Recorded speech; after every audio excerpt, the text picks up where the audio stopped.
Good evening, everyone.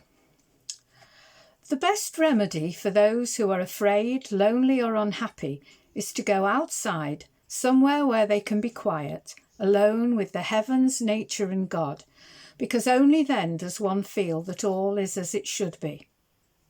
Anne Frank. What amazing words from such a young person.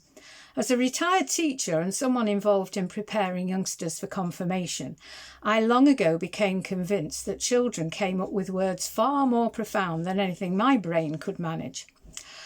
As Laura reminded us on Sunday, this coming Sunday is Creation Sunday, so I'm connecting to that theme a bit in tonight's reflection. We are reminded in Genesis that God commanded, let the water be filled with many kinds of living beings, let the air be filled with birds. So God created the great sea monsters, all kinds of creatures that live in the water, and all kinds of birds, and God was pleased with what he saw, and of course all the other bits from that creation narrative.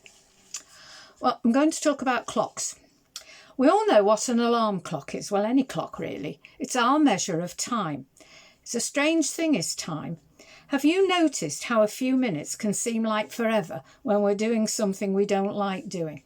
There was a Tony Hancock comedy programme years ago about how slowly time passed on a Sunday afternoon.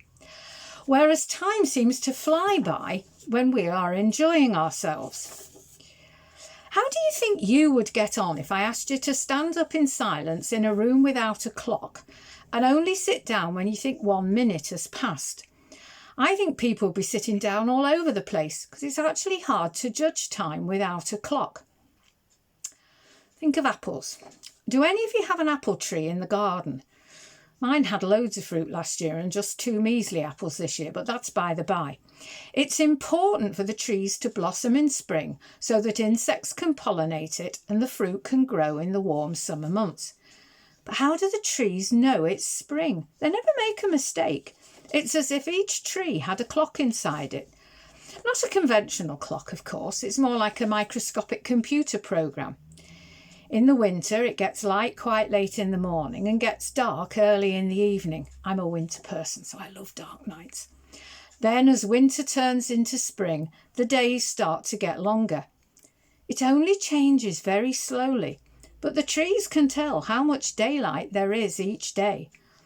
When the days are exactly the right length, it's like an alarm clock going off inside the tree, and the tree starts to produce the blossom.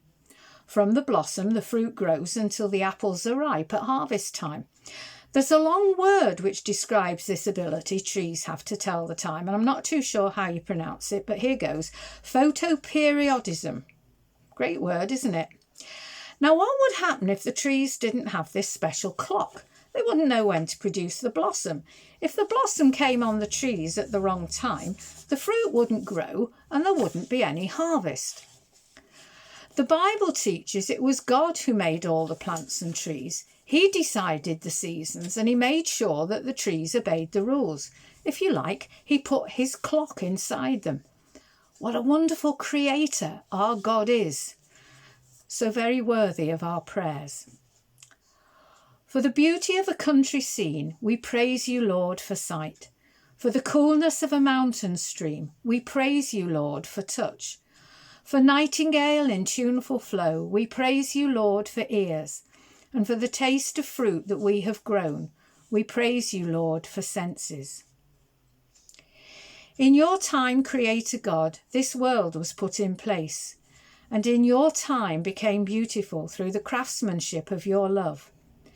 Remind us always as we look at sunrise, landscape or tiny child to look beyond the artist's brush or created thing to the artist and creator. Amen. By faith I gaze up to the heavens and know within its vastness that this is your creation, planned and effected within eternity. By faith I pluck an ear of corn and know within its symmetry lies the chemistry of life, the potential of creation within my hand. By faith I listen for your voice and know the whisper that I hear breathed a world into existence, yet listens to the prayer within my soul. By faith I strive to do your will, and know the door that I approach may lead me to shadows, where my role is to become your light. By faith I cling to your word, and know the strength that I receive has its source within the love that is at the centre of all things. Amen. Let us now join together in the Lord's Prayer. Our Father, who art in heaven, hallowed be thy name. Thy kingdom come, thy will be done, on earth as it is in heaven. Give us this day our daily bread, and forgive us our trespasses, as we forgive those who trespass against us. Lead us not into temptation, but deliver us from evil. For thine is the kingdom, the power, and the glory, for ever and ever. Amen. May you have a peaceful evening filled with blessings and light. May angels accompany you and soothe your soul. May you relax in heaven's embrace and marvel at the fact that you are unconditionally loved. Have a beautiful evening filled with serenity. Good night, God bless, and enjoy his creation.